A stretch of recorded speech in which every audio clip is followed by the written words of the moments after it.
మాట ఇచ్చాం, రాష్ట్రం తెచ్చాం. తెలంగాణలో తమకిక ఎదురు లేదనుకున్నారు టీ కాంగ్రెస్ లీడర్లు. రేపో మాపో టీఆర్ఎస్ విలీనమైతే మరింత బలపడతామని భావించారు. ఎవరికి వాళ్లుగా విజయోత్సవాలు, కృతజ్ఞతా సభలు, సంబరాలు చేసుకున్నారు. పార్టీకి రావాల్సిన క్రెడిట్ ను సంపాదించడంలో మాత్రం ఫెయిల్ అయ్యారని చెప్పాలి. సరిగ్గా ఇదే టైంలో గులాబీ బాస్ నో మెర్జ్ అంటూ బాంబు పేల్చారు. అంతే, టీ కాంగ్రెస్ నేతలకు గుబులు పట్టుకుంది. తెలంగాణ రాష్ట్రమిస్తే ఇతర పార్టీల నుంచి కాంగ్రెస్ లోకి చాలా వలసలు ఉంటాయని భావించారు. అయితే వచ్చింది మాత్రం ఇద్దరు ముగ్గురే. ఇదే సమయంలో టీడీపీ తమ్ముళ్లు గులాబీ దండులో కలుస్తున్నారు. కాంగ్రెస్ నుంచి రంగారెడ్డి జిల్లాకు చెందిన మాజీ మంత్రితో పాటు కొందరు ఎమ్మెల్యేలు కూడా కారెక్కేందుకు రెడీ అవుతున్నట్టు టాక్. మా పార్టీ క్యాడర్ కు మేము పిలుపుస్తున్నాం. As the vice president of Congress committee, be ready. 119 సీట్లకు మీరు రెడీగా కాండి.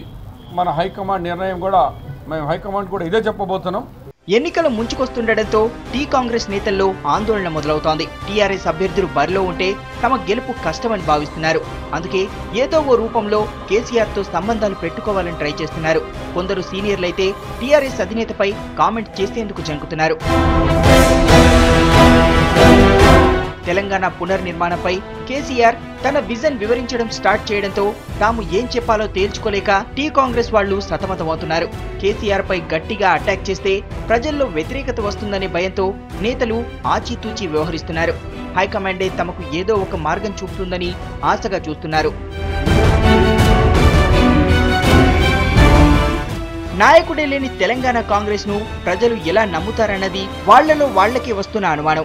కేసీఆర్ కు దీటైన నాయకుడు తమ పార్టీలో లేడని ఒప్పుకుంటున్న నేతలు వచ్చే ఎన్నికల్లో ఎలా బయటపడాలని యోచిస్తున్నారు.